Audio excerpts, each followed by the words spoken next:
Audio clip number 17، اس میں انشاءاللہ سورہ بقرہ کی آیت نمبر 43 سے لے کر 46 تک کی آپ تلاوت، ترجمہ اور تفسیر صراط الجنان سنیں گے۔ بسم اللہ الرحمن الرحیم۔ ترجمہ: اللہ کے نام سے شروع جو نہایت مہربان رحمت والا ہے۔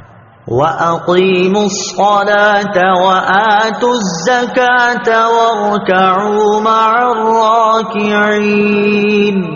ترجمہ: اور نماز قائم رکھو اور زکوٰۃ ادا کرو اور رکوع کرنے والوں کے ساتھ رکوع کرو۔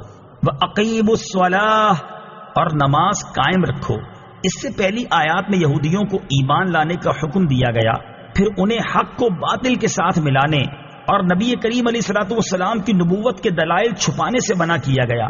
اب ان کے سامنے وہ شرعی احکام بیان کیے جا رہے ہیں جو ایمان قبول کرنے کے بعد ان پر لازم ہیں۔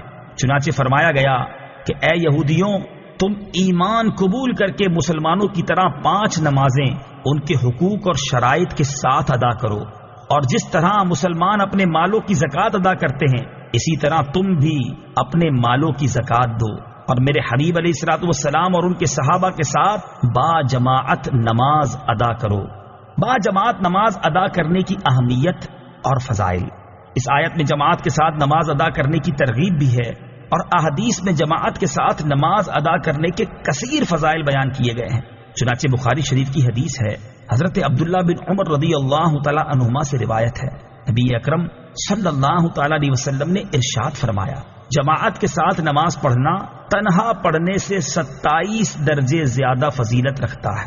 حضرت عثمان غنی رضی اللہ تعالیٰ عنہ کے غلام حضرت حمران رضی اللہ تعالیٰ عنہ سے روایت ہے، حضور اقدس صلی اللہ تعالیٰ علیہ وسلم نے ارشاد فرمایا، جس نے کامل وضو کیا پھر فرض نماز کے لیے چلا اور امام کے ساتھ نماز پڑھی، اس کے گناہ بخش دیے جائیں گے۔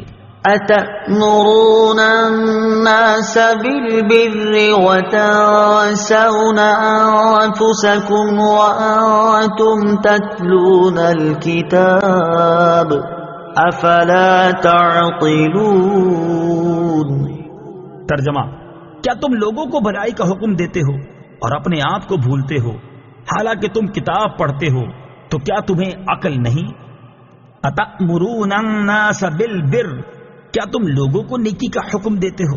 تفسیر صراط الجنان میں ہے، یہ آیت مبارکہ ان یہودی علماء کے بارے میں ہے جن سے ان کے مسلمان رشتہ داروں نے دین اسلام کے متعلق دریافت کیا تو انہوں نے کہا، تم اس دین پر قائم رہو، محمد صلی اللہ تعالی علیہ وسلم کا دین حق اور کلام سچا ہے۔ یہ ان یہودیوں کے حق میں نازل ہوئی جنہوں نے مشرکین عرب کو حضور اقدس صلی اللہ تعالی علیہ وسلم کے مبعوث ہونے کی خبر دی تھی اور حضور پرنور صلی اللہ تعالی علیہ وسلم کی پیروی کرنے کی ہدایت کی تھی۔ پھر جب نبی پاک علیہ الصلوۃ والسلام مبعوث ہوئے تو یہ ہدایت کرنے والے حسد سے خود کافر ہو گئے، تو انہیں فرمایا گیا کہ لوگوں کو نیکی کا حکم دیتے ہو اور خود کو بھلاتے ہو۔